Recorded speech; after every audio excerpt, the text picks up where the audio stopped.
Breastfeeding, bed sharing, and sleep training are some of the hottest topics out there today in the parenting world. We might be crazy, but we've decided to tackle them all in today's episode. I'm thrilled to welcome a new expert to the show, Dr. Wendy Middlemiss, an associate professor in the Department of Educational Psychology at the University of North Texas. Today we are discussing the science of mother-infant sleep, breastfeeding, bed sharing, and sleep training. This is the Boob Group, episode 78. Breast milk, it does a baby good. Silly daddy, boobs are for babies. I make milk. What's your superpower? If my breastfeeding offends you, put a blanket over your head. Dairy diva. Don't be lactose intolerant. Nursing nature's own breast enhancement. Meals on heels. Whoever said there's no use crying over spilled milk never had to pump. Breast milk. All others are inferior. Whatever your point of view, we're here to support your breastfeeding goals. We're the Boob Group, because mothers know breast. Welcome to the Boob Group, broadcasting from the Birth Education Center of San Diego. The Boob Group is your weekly online on-the-go support group for all things related to breastfeeding. I'm your host, Robin Kaplan. I'm also an international board-certified lactation consultant and owner of the San Diego Breastfeeding Center. Did you know that all of our episodes are now free? Yes, we opened up our archives just for you so that our listeners have access to all of our episodes anytime, anywhere. Just download them from our website, theboobgroup.com, our apps, which are available on iTunes and Amazon Marketplace, or subscribe to our podcast through iTunes and have our episodes automatically added to your account each week. Today, I am joined by three lovely panelists in the studio. Ladies, will you please introduce yourselves? My name's Christina. I'm 28 years old. I'm a stay-at-home mom, and I have a son, Gregory, that's 9 months. I'm Stacy Spenceley. I'm 31 years old. I'm a health coach, and I have one son who is 8 months old named Ivor. I am also Christina Williams. I'm 34. I'm in medical education. I have one daughter. She's 21 months. And I'd also like to introduce MJ, our producer. MJ, will you introduce yourself and tell everyone about our virtual panelists? Yes. Well, I'm MJ. I'm stay-at-home mom to Jason, who's 27 months old. And thanks to Robin, I have this amazing opportunity to help and support other mamas through their breastfeeding journey. I'm super passionate about breastfeeding and helping others, so I'm really thankful to be here with you all. One of my duties as the producer is to bring you mamas into the studio, as well as over the internet. Our virtual panelist program is a way for anyone to give their opinions and share experiences, even if they can't be in the studio. So make sure you like our Facebook page and or follow us on Twitter using the hashtag BoobGroupVP, because on recording day we post the same questions we ask our in-studio panelists, so you can join the conversation, and we can may even read your comment in the episode, or when you join the conversation, you may win a 1-month subscription to the Boob Group Club. So come and share your stories while you're helping other mamas in the process. Awesome. Thanks, MJ. Mm-hmm. Hey everyone, this is Sunny. I'm one of the producers on the Boob Group. And before we get started with today's show, we have a special interview for you.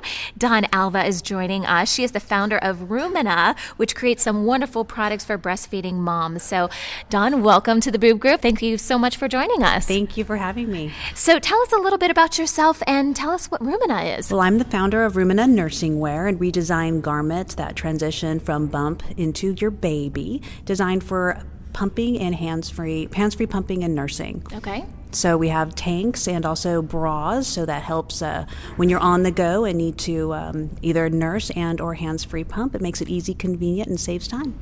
So I'm assuming you're passionate about your product, you're passionate about your company. Tell us how it got started.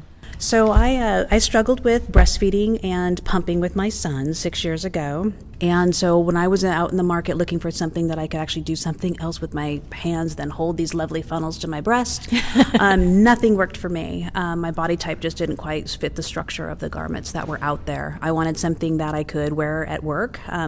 It was very uncomfortable to get undressed at work, even though I had my lovely private room. I wanted something that was covering and layering.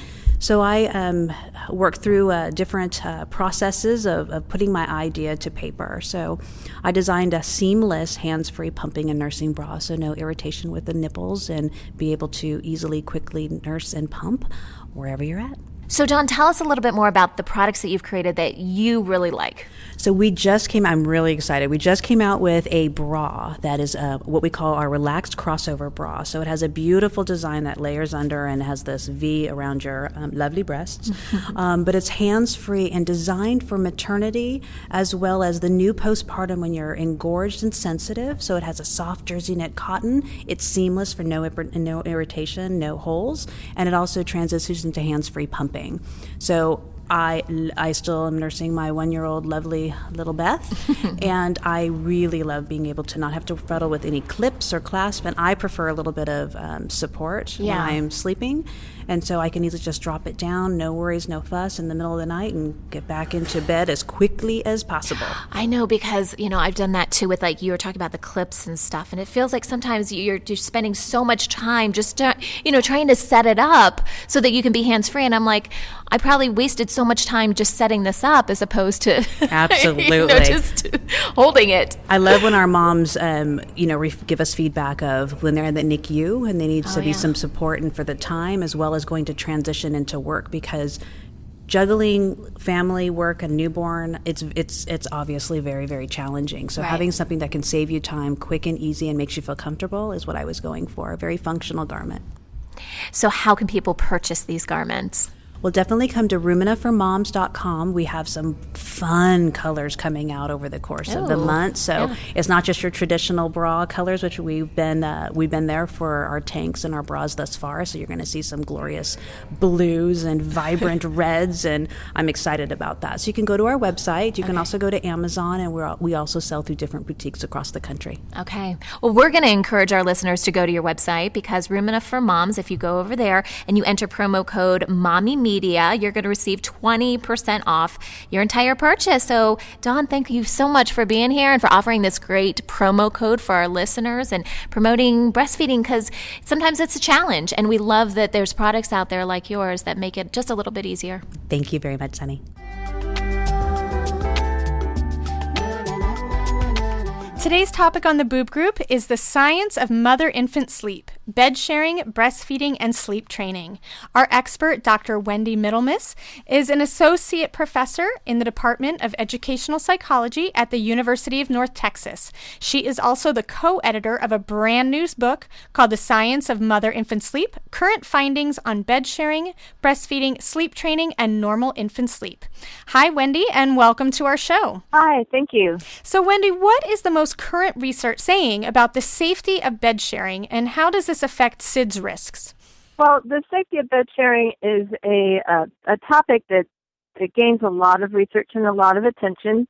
And one of the most salient things to take out of all of the research as a whole is that there are specific things that create risks for babies in any sleep setting.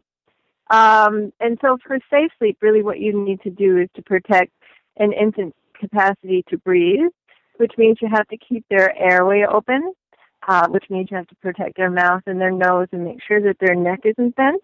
And the other is that you need to protect their arousal response. When we sleep, we have an arousal response that wakes us if anything goes wrong. And in babies, that can be compromised if they are preterm babies, if they aren't feeling well, if their mother smokes cigarettes during pregnancy or after. And so really the research as a whole, when you tease apart all the pieces, points to some very constant and salient risks for infants. They aren't necessarily tied to location.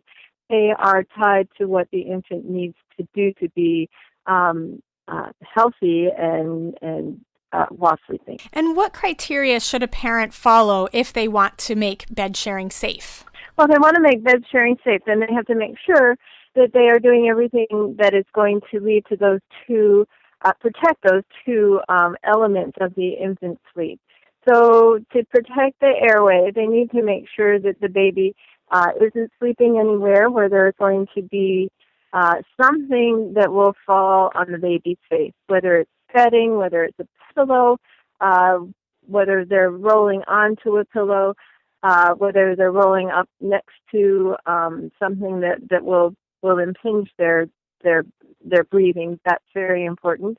They should make sure that when the baby is sleeping that they aren't sleeping on a pillow. Babies come with their brain is such that it creates its own pillow. And if you put a pillow under a baby's head, it's like an adult trying to sleep on two pillows with our chin going down. So that's a problem. If moms are smoking, bed sharing really isn't a safe alternative. Babies' arousal response is is physiologically not as strong as when babies are not exposed to sleep. So if they want to share sleep spaces, they should make sure to protect that space for the infant. It's the same type of recommendations that you would have if you were placing a baby in a crib. The baby needs to be in a position where they're not going to, where there's soft things that are going to keep them from breathing well, and that they're going to arouse. So one of the things, you don't want them to be overly hot. So blankets and covers are always a problem as well. In a bed with an adult, there are sheets and such. You need to make sure that they aren't going to be tangled. But those are the same types of concerns and steps you would take for a baby sleeping in a crib. Okay. And how does bed sharing facilitate longer breastfeeding duration? Well, it facilitates breastfeeding duration because it makes it very simple to breastfeed. The baby, a baby who's breastfeeding is likely to feed more often with the mom there and the baby there together.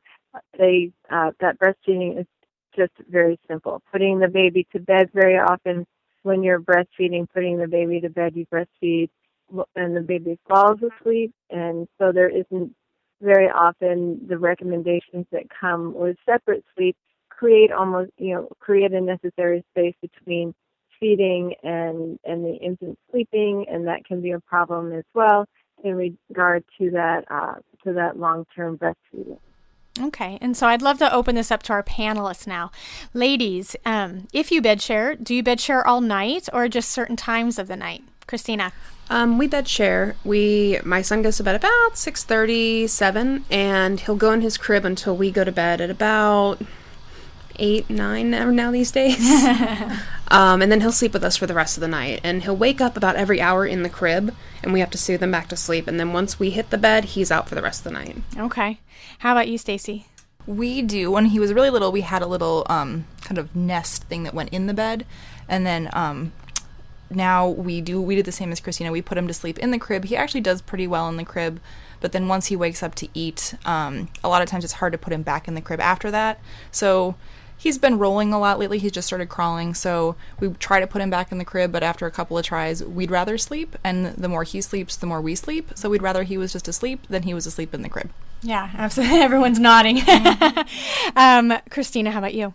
We are no longer bed sharing. We were until she was about 18 months old, in which case we transitioned her to the crib for the most of the night now. Still, sometimes she comes into our bed sometimes, but for the most part, she's in her crib. Okay. And MJ, we have some virtual panelists who want to share what they're doing? Yeah, a lot of the mamas are saying that they pretty much bed share all night long.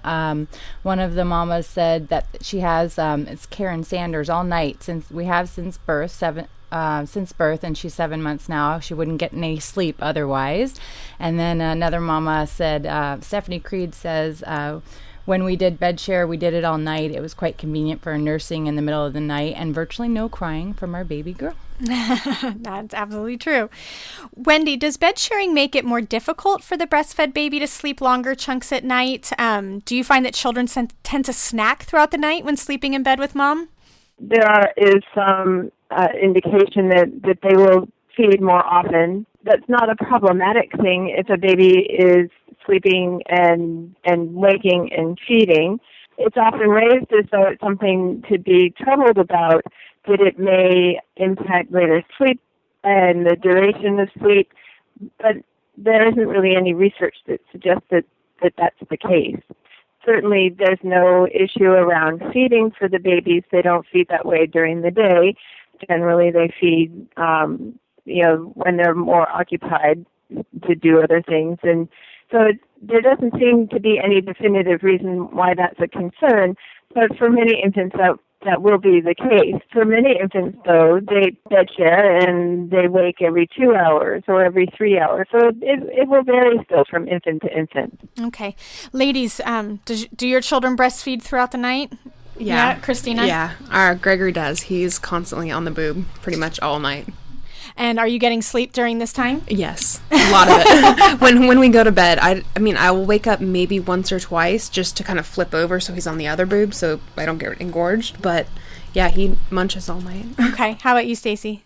He does. My husband works late, and so we're actually working on now to have him feed a little bit less frequently, just because I tend to have to put him back down. And if I put him back down, he wants to nurse, whereas if my husband puts him back down, he'll actually go back to sleep. But he tends to, it's usually around 4 a.m., he's probably snacking pretty much constantly till 6 almost every morning. How about you, Christina? Not anymore. Yeah. About around 18 months also is when she stopped wanting to nurse in the middle of the night. She learned to take in a lot right before bed. I noticed that she would nurse for much, much longer and not wake to nurse. When we were co-sleeping, she would pretty much stay latched on all night. And if she came off, she would wake up. So that was a little bit tough, but I suffered through it for 18 months, and now she sleeps. Okay. Yeah. All right.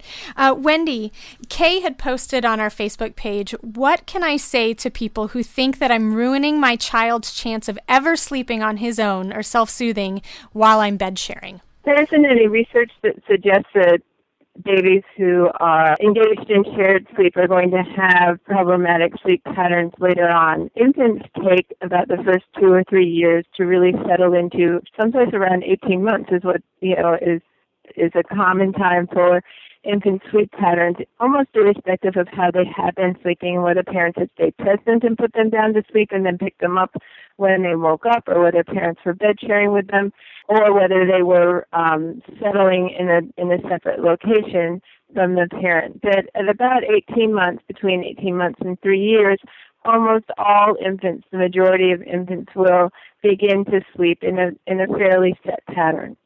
So really, in terms of ruining your infant's sleep, I don't think that there's any research that clearly supports that to be an issue. And when you kind of tease out some of the other elements, the more comfort a child has, the more independent they become later.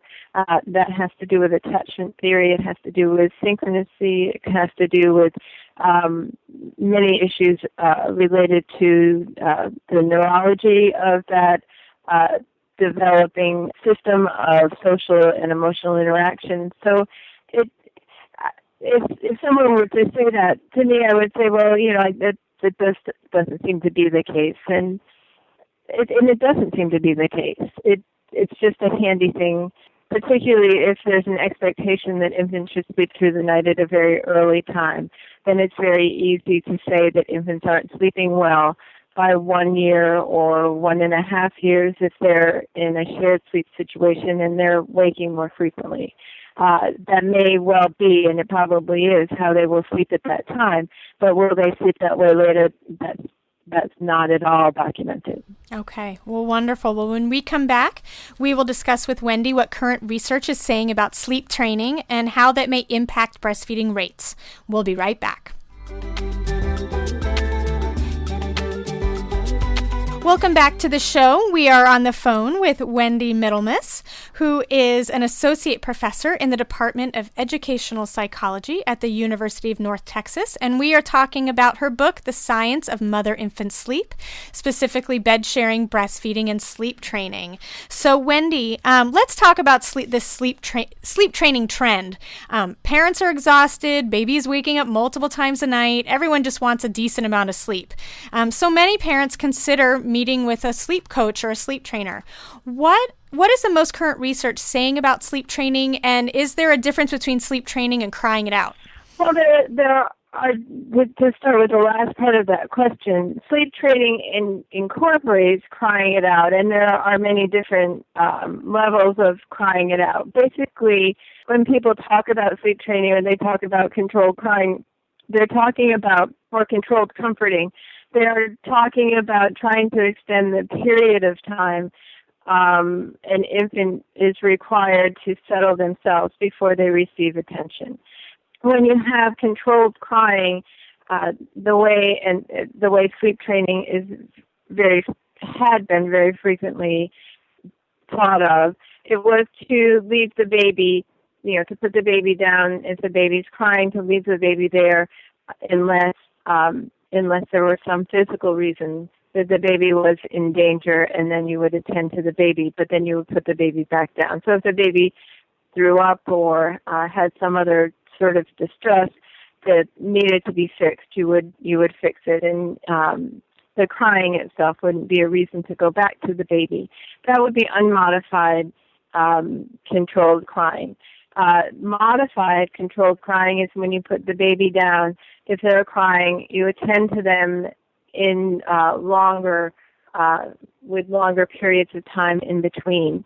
And then there is controlled comforting. Controlled comforting often entails instead of just going back to, you can go back and you can pat the baby's, rub the baby's back, or you can do some other sort of thing. You can go in and be present, and then it's that comforting rather than the crying that you address.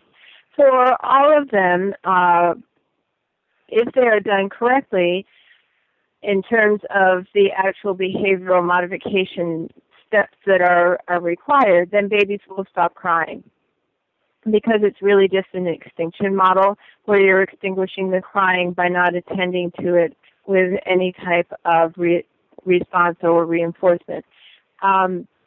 So the research is very clear, and you will see this often stated, that over a short period of time you can train, they don't use the word train, you can teach a baby to fall asleep on their own without crying, and that's because you've extinguished the crying behavior. The problem seems to be, at least during that time period, which is the only place that we have any research, and it's research that I had done in New Zealand, the time period when the baby is going through that extinction, their stress level remains very high. That means that they have stopped crying, but they are not feeling less distressed.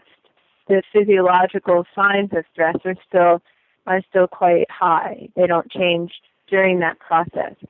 So the baby then is feeling this distress, but they are no longer communicating it, because the communication itself, the crying, has been extinguished. The question is then, of course, whether that stress level remains, and we don't have any research that speaks to that as of yet.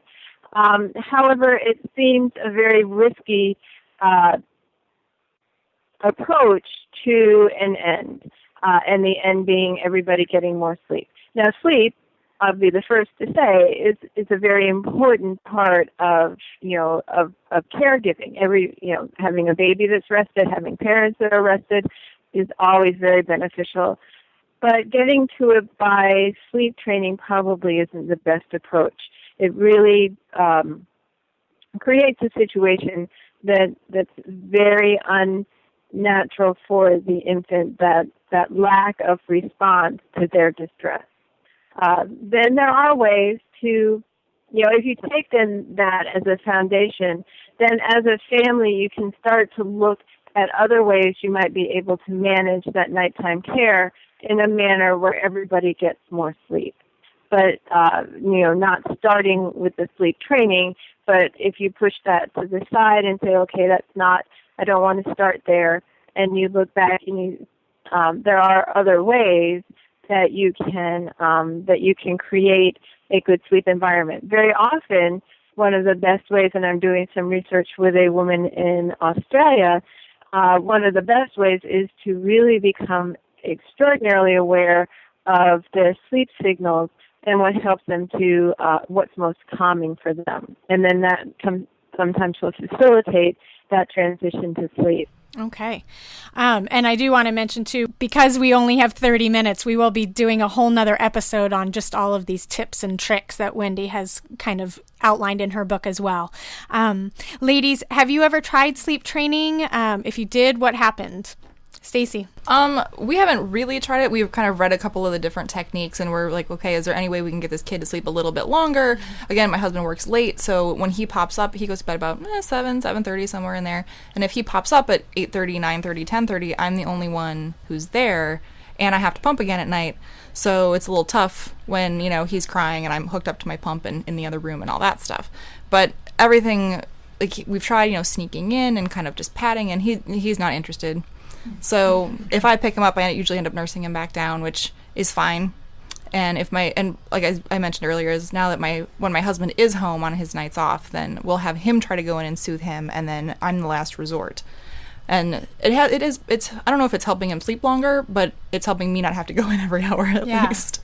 How about you, Christina? It seems like Stacey and I are kind of on the same page. We did try crying it out, and I think I lasted 4 minutes and like 50 seconds. And I was in tears after about 30, 45 seconds, just knowing that I couldn't go and, help him.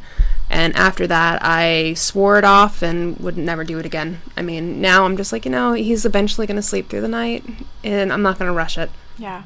How about you, other Christina? Sort of. So the situation we were in is that I had to go into surgery. And I knew I was going to be on some pretty heavy-duty pain medication for a few weeks and wouldn't feel comfortable bed sharing with her. And so we went through a period where I stayed with her, but gradually, ever so slightly, over a period of about 6 weeks, just moved slightly away from her. There was no tears. She felt me in the room with her and comforted by my presence, but without the big training, sort of formal process around it. And that I did after she night weaned herself, so she wasn't nursing overnight. And I kind of took those cues, and that's when I put off doing the surgery until I felt like she was in that place. And when I did that, breastfeeding was a really important part of it for me. I didn't want it to interrupt that relationship. And so what we did at that time was just sort of kept nursing and kept doing that, but just having her feel my presence with just a little bit more space. And she'd kind of look sometimes at me and then just go to sleep. And now she goes to bed without me in the room for too long. I stay with her and comfort her and put her to sleep, but I don't have to stay in there for hours and hours, like you see in sleep training situations. Yeah. Okay. MJ, what about our virtual panelists? We have Anne Linneberg Hamilton commenting about sleep training. She said that she did with her oldest. It worked, she said, but she regrets it. She's much more insecure than the one that they let sleep with them for 4 years. So I thought that was kind of interesting. And I think, my kids too are almost 7 and 8, and sleep training was huge, like at that point, and something recommended by the doctors. And it's interesting. I sobbed and sobbed and sobbed for days doing it, and I look back and I'm like, what's wrong with me? Why did I do that? But again, it's as we'll talk about in a little bit, the power of the healthcare provider can be the white coat syndrome can be very powerful as well. Wendy, how can sleep training affect, negatively affect breastfeeding if families are trying to keep breastfeeding going throughout the night, but then they might start weaning maybe a little bit earlier, or how can it affect it? Well, I think part of some of the things that the moms were mentioning is that it's very incompatible, breastfeeding and this idea of not being present, because part of any sleep training and part of any teaching the baby to settle by themselves means that you've removed people from that transition to sleep. So you could breastfeed right before putting them down, but then during the night you would be very hesitant to breastfeed them when they woke, because you really want them, part of sleep training is to have them settle back to sleep as well. And so that really takes the mom out of easily having a place in that constructed sort of setting. And as the moms are saying, it doesn't feel natural. It feels very uncomfortable. And it is very easy to listen to, the advice of somebody such as a medical professional, certainly. But for breastfeeding, it makes it a very difficult situation because breastfeeding involves engaging in exactly what the controlled sleep is trying to end. And Wendy, you mentioned in your book that parents often hear recommendations from healthcare providers regarding when a baby should be sleeping through the night or doesn't necessarily need to feed during the night anymore. So I would love to bust some of those myths by what are normal sleep patterns for children throughout the first 2 years, and when is it quote unquote normal for a child to stop feeding during the night? Well, someplace in between, maybe around 2 years to stop feeding in the night. It depends upon whether they're still breastfeeding. It will decrease the breastfeeding and breastfeeding during the night to some extent when they begin to engage in eating solid food, because they will get more different sorts of nutrients from the solid food. For sleeping through the night, babies are going to be very fluctuating in their sleep patterns for the first 4 months. They will change fairly frequently for the next, until they're a year to 18 months of age. But babies before 4 months of age are very likely to wake during the night, and they are as well from 6 to 8 months of age and to 12 months of age. And there are times where they will start to sleep, and then because of developmental issues, or whether those are cognitive or physically driven or socio-emotionally driven, there will be reasons that they will wake more often again. So it's very flexible. You can almost count on that until 18 months of age. And by 3, most babies will be settling through and sleeping through the night, not eating through the night, that sort of thing, and not eating through the night earlier than that. But these babies who are still waking at 18 months of age are still feeding during the night at 18 months of age. By the age of, slightly older than that, will not differ in how they sleep or eat in comparison to other babies. Okay, so you're saying in the future it's not like they're setting up bad patterns? No, it really doesn't seem to be. Some of the most recent research, and I think we outline it in one of the chapters in the book, but there's a longitudinal study that's been done. It's beautiful in terms of the information that it provides, and when you look at that information, it shows that by 18 months of age, most babies are sleeping pretty much the same. By 3 years of age, significant majority of them are sleeping through the night, irrespective of how they began. The mom who said, we just kind of, figured they'd start sleeping soon, that really probably is the case for most infants. Okay. And how do these recommendations from healthcare providers affect the parent's decision-making about sleep training and night weaning? Well, the healthcare providers are most likely to follow AAP recommendations, and most of those recommendations are going to look toward definitions of sleep latency and number of times babies sleep at night to define healthy sleep. As well, you will have recommendations for solitary sleep. When you put all of that together, the messages that you get will be focused on the idea of having the infant sleep for long periods of time as early as you can. And developmentally, that's not the most crucial issue in these very early months. What's most crucial in these very early months is the responsiveness and the synchrony between the baby and the care providers. And that actually provides a firmer foundation for later, healthy development than will otherwise. But our medical community doesn't spend a lot of time teaching pediatricians about socio-emotional development, so it isn't really a place that they're going to start for an answer or a discussion. Okay. Ladies, what did your pediatrician say about night waking and night feeding, and did this affect your decision with nighttime parenting? Christina? Well, we have a doctor's appointment on Monday, so we'll see how that goes. But at 6 months, she, asked to see sleeping through the night, and at this point, we were bed sharing, and didn't mention that. But she was like, "Oh, he's old enough now where you can start thinking about sleep training if that's what you decide." And I just, okay, that's good. Glad that you said that. But we're just going to continue doing what we're doing. So we'll see how Monday goes, though. Okay. How about you, Stacy? So our pediatrician's office has a little checklist that you fill out before you go in and see the doctor, and they kind of lead you to give the right answers. They're kind of red flags, but one of them is your baby sleeping through the night? And you're supposed to check yes. And he had previously, it's 5 to 6 hours or whatever. It's just at a 6-month appointment, he had a really bad 4-month sleep regression, and he hadn't been. But I checked no, but they didn't really say anything. So, it's like he gets as much sleep as he seems to need, and clearly I have a 22-pound 8-month-old. He's not starving. He's doing fine. He's very happy. So, I'm more worried about how he is than what the doctor says he should be. Okay. How about you, Christina?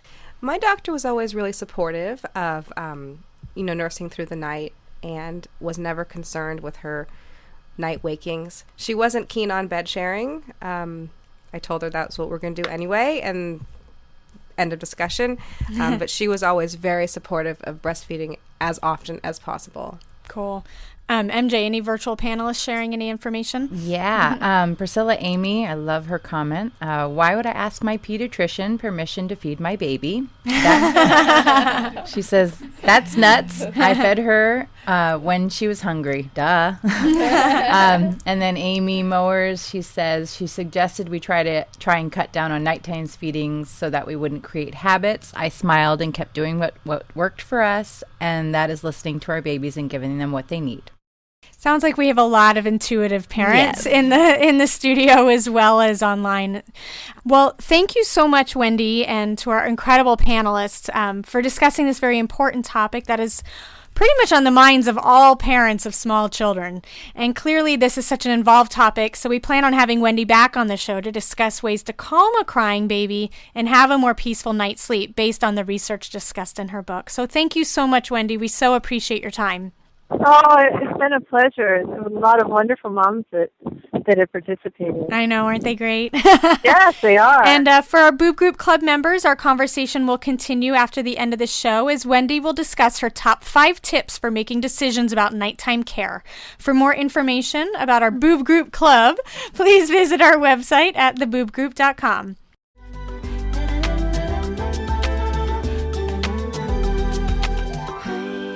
So here's a comment from one of our listeners. This is from Maria, and this is what she wrote. Hi, Robin and company. I just wanted to let you know that I'm a regular listener to your radio shows. I live and work here in the west of Ireland. I am sure you know what a great support you are to breastfeeding moms. I am still breastfeeding my soon-to-be 15-month-old little girl.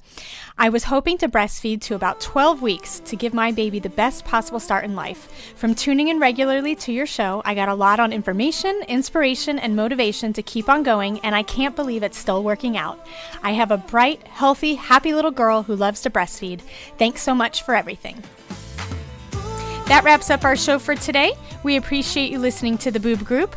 Don't forget to check out our sister show Preggy Pals for expecting parents and our show Parent Savers for moms and dads with newborns, infants, and toddlers.